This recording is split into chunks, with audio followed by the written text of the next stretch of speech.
Hello there, people of the internet. So, I think I've covered this topic before, but it was a long time ago, and I think I warrant covering it again.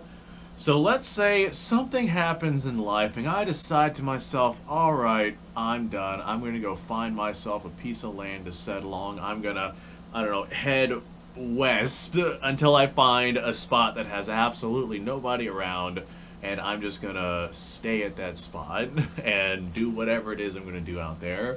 Hypothetical situation in a just for fun situation or a just for fun scenario.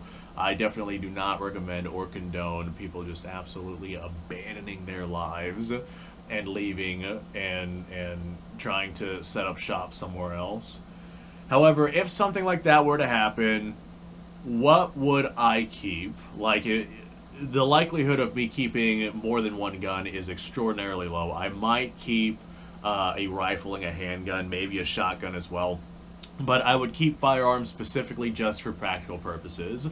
Everything else, if I decided to just up and leave and abandon everything, I'd probably just sell it. I'd get rid of it, and I'd survive on the money that I made for a good fair while, especially if I'm not having to worry about staying in a particular place and I'm, say, living out of my car or settled on a piece of property out in the middle of nowhere where there's nothing around, where I don't really have that much in expenses. If I decided to just drop everything and leave and get rid of the collection and go settle somewhere, what would I keep? So, that's a good question. What would I keep for doing whatever it is that I'm going to be doing? If I'm no longer going to be dealing with any firearms anymore, and I decided myself to go off and do just something else, and guns are now just a practical purpose to me, what would I keep? That is a hard question.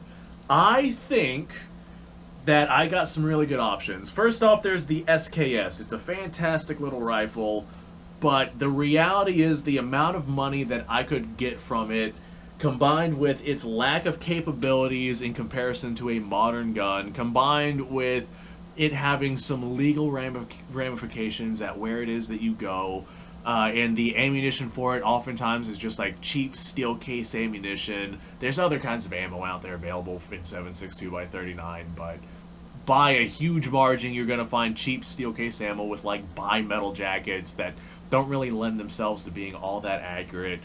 It's just not a one rifle do everything setup as far as I'm concerned. Same thing with the AK. The AK has legal ramifications, like you're limited on where it is that you can go. It's a good option. Same thing with the AR, but if I'm just dropping everything and I want to travel around and settle in somewhere, I don't want to have to worry about anything. So I'm probably going to pick some sort of manually operating firearm. It's likely not going to be a bolt-action rifle. I would probably want something in a pistol caliber, but a powerful pistol caliber. I would likely pick as my one rifle the 44 Magnum lever action. This right here is a Rossi R92 chamber in 44 Magnum. From a long barrel with the right 44 Magnum loads, you're looking at rifle level territory. But with this one right here, I can't quite remember the barrel length on this. I think it's, actually, do I have a way to measure it? I sure do. Right over there. So we're looking at a 20-inch barrel on this thing. So that should give me a fair amount of capacity with 44 Magnum. If I'd make a bet, I'd say anywhere from 10 to 12 rounds of 44 Magnum, which is a fair amount of ammunition. There's very little going on that a 44 Magnum lever action rifle could not solve. That 44 mag is powerful enough for bear, it's good for deer, it's good for a good number of large critters, especially if you use the right bullet, like a bonded bullet or a solid copper bullet or something like that for adequate penetration. You can do a lot with a 44 Magnum. Or, let's say you're going after some smaller critters, like, say, coyotes, or, I don't know, possums, raccoons. Insert your choice of smaller critter here.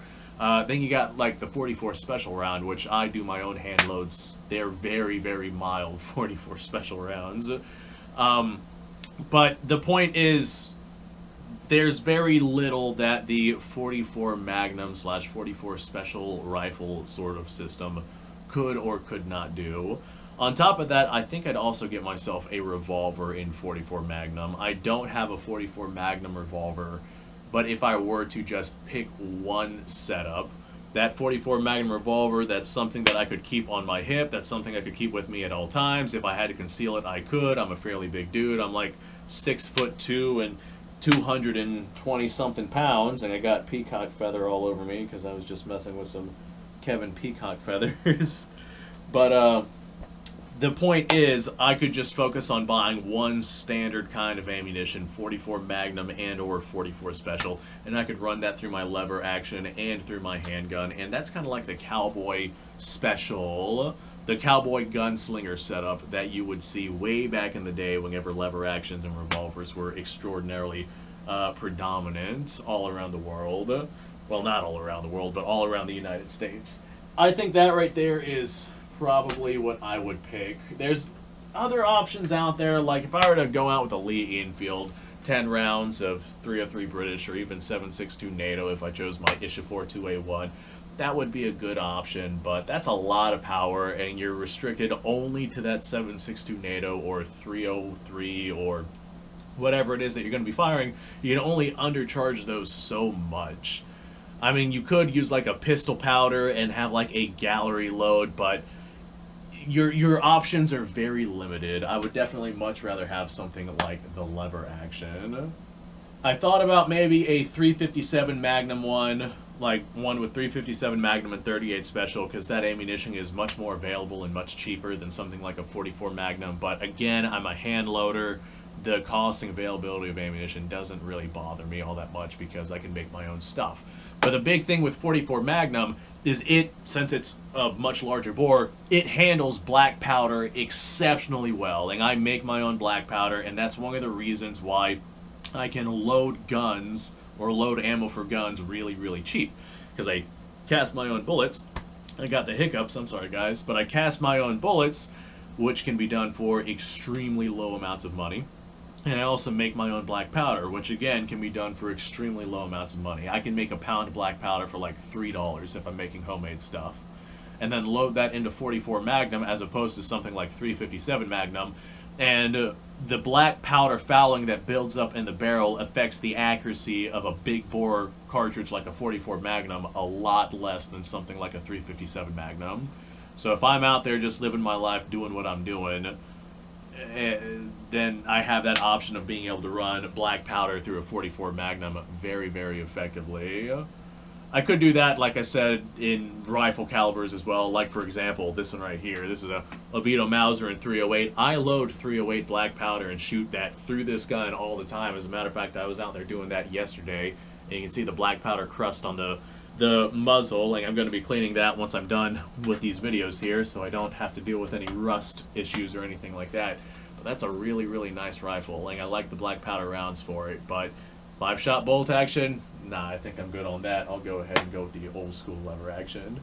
And then as far as like a shotgun goes, any pump action shotgun will work. I don't care if it's a Mossberg or a Maverick. As a matter of fact, it probably would be a Maverick 88. I got one right here, although it is spray painted pink. I would probably either lacquer thinner that off or spray painted black or something like that.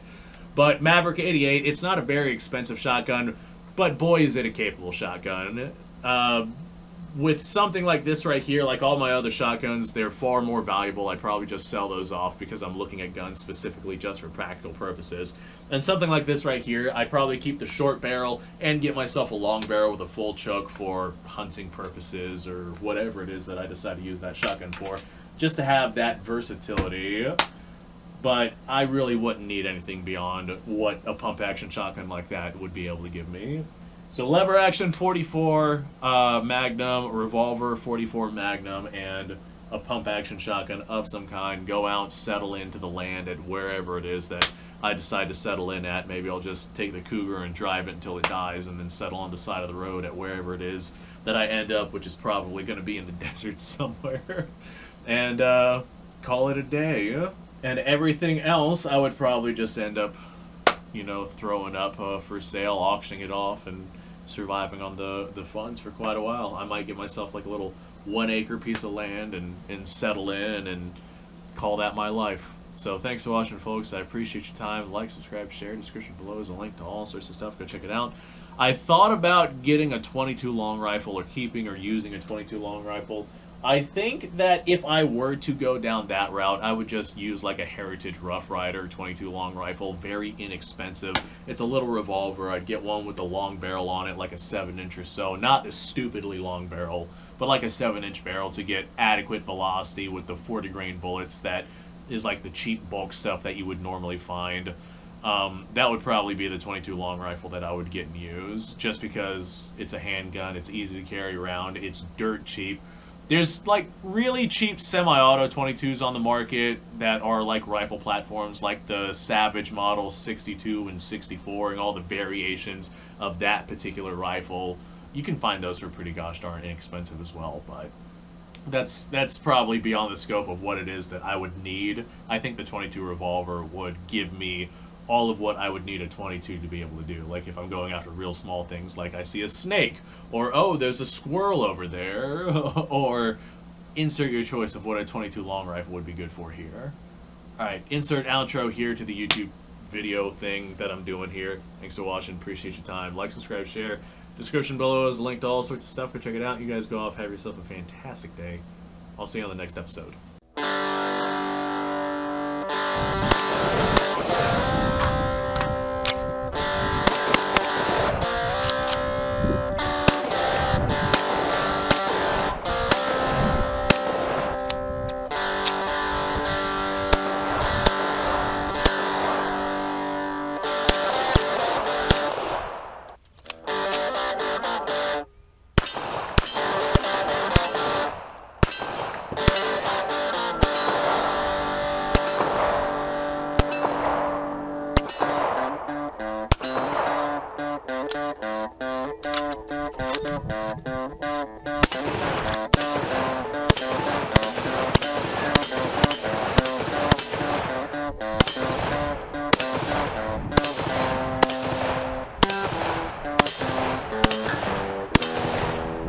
Been a little while since I've done this.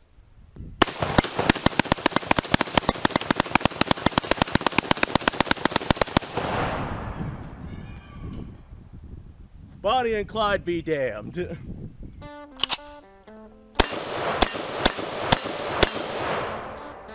poor man's Garen.